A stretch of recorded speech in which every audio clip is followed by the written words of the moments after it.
대한민국이 약간 지금 정신줄이 놓고 있다라고 보이는 것 중에 하나가 제가 산업 인력 그리고 기술 관리가 제대로 안 된다 이런 거예요.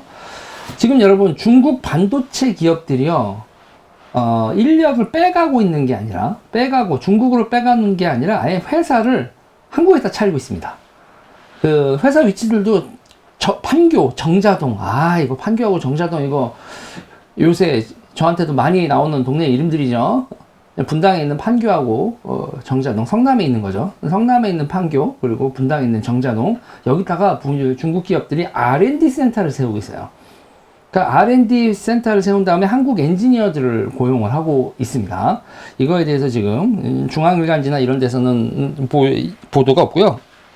그 전자신문이라든지 전문지들에서 보도가 있는데, 한국 기업들이 중국 기업들이 한국에 R&D 센터를 만들고요. 그 다음에 고용을 하는데, 거기서 이제 제일 심각한 분야가 DDI 분야래요. DDI 분야 같은 경우에, 그러니까 이 DDI 설계 엔지니어의 우리나라에 있는 60%가 중국 회사에서 일을 하고 있다. 중국이 파격적인 조건을 내건다고 하지만, 이렇게 R&D 인력에, 그것도 이 반도체 R&D 인력, DDI 인력 같은 경우 60% 이렇게 되고 있다고 해요. 그러면서 이제 중국이 여러분 제조 2025라는 거를 정책을 세운 적이 있어요. 그리고 이제 천인 정책, 만인 정책 이런 걸 했는데, 중국이 제조 2025를 할 때 핵심적인 건 소부장입니다. 소부장. 우리는 이제 문재인 정부 때 소부장 독립이라고 했잖아요. 그래서 중국도 자기네들 무역 적자의 큰 원인이 되는 소재 부품 산업의 독립, 이거를 내세웠거든요. 그래서 중국 제조 2025년까지 반도체 자급률을 70%까지 늘리겠다. 그럼 한국은 무역 흑자 작살이 나죠. 그러니까 여러분, 중국이 우리 반도체를 사는 건 중국이 중간재잖아요. 최종 소비재는 미국에다 팔아먹는 거고요. 미국이나 일본 등 딴 나라에 팔아먹는 거고, 그 최종 소비재를 만들기 위해서 우리나라 반도체가 필요한 건데, 그거를 독립을 해버리면, 이렇게 되는 거잖아요. 근데 중국의 제조 2025는 박살이 났습니다. 미국이 박살을 냈죠. 미국이 ASML, 그리고 뭐 캐논, 이런 데서 반도체 생산 장비가 중국에 유입되는 것도 막아버렸고요. 아시죠, 여러분? 치포라고. 그런 거 되면서 중국이 작살났는데, 우리나라 같은 경우도 지금 삼성전자하고 중국, SK 하이닉스하고 중국 공장들 이거 처치곤란이죠. 이제 새로운 신장비들은 들어가지 못하는 상태에서 이제 점점 구식이 되고 있는 생산 장비로 이렇게 생산을 하다 보면 어느 순간 시장에서 퇴출되는 순간이 5년 정도 안에 올 수 있는 상황이죠. 뭐 이런 상황이라 가지고 되게 지금 심각한데, 삼성이 지금 평택에다 캠퍼스 여러 개 짓는 것도 중국 공장이 가동이 중지되는 상태에서도 생각하고 있는 거다, 이런 얘기까지 나오고 있고요.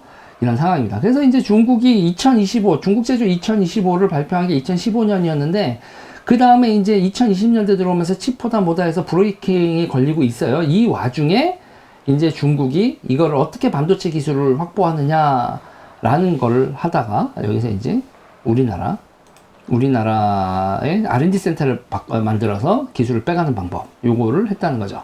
자, 그래서 이제 DDI라는 거는 이제 좀 풀어서 얘기하면 디스플레이 구동칩, 이렇게 되는데, 디스플레이 구동칩은 전 세계 시장에서 대한민국이 79%를 점유하고 있습니다.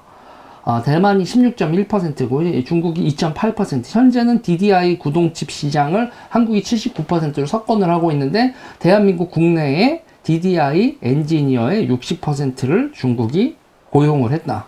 그것도 중국으로 빼간 게 아니라 한국의 판교하고 정자동에 회사를 세워서 빼갔다. 그럼 이 시장 점유율 79%가, 인력의 60%가 중국 회사의 R&D 센터에서 일을 하고 있는데, 이게 유지가 될까요? 자, 이런 거 보면 이제 대한민국이 머가리가 나가 있는 그런 거죠. 그래서 이제 칩 설계 플랫폼 같은 경우도 우리나라에서 EDA라고 하는 이런 부분에서도 쭉쭉 중국 쪽으로 유출이 된다. 그러니까 중국이 기존에는 이제 회사 인수합병을 해가지고 기술을 빼갔었는데, 인수합병 같은 경우에 어떻게 한다? 미국이 제재하죠. 기술 회사의 인수합병 같은 거를 제재하기 때문에 중국이 우회 해가지고 한 방법이 R&D 센터를 정자동, 판교 이런 데 설립해서 한국 인력을 빼가는 것이다. 이게 이제 문제는 말이죠. 뭐 대만이라든지 일본이라든지 이런 나라들에서는 중국이 이런 활동을 하기 어려운데, 문제는 대한민국이 구멍이라는 거죠. 대한민국이 구멍이 뚫려서 이런 일이 벌어지고 있고, 중국 반도체 업체들이 제시하는 연봉은 3배가 된다. 3배 정도를 제시하면서 이렇게 인력을 빼가고 있다라는 뉴스가 나오고 있습니다. 이거 안보 차원에서요. 경제 안보 차원에서 빨리 조치가 취해져야 되는데 왜 이런 게 구멍이 뚫려 있을까요? 갸우뚱하게 되는군요.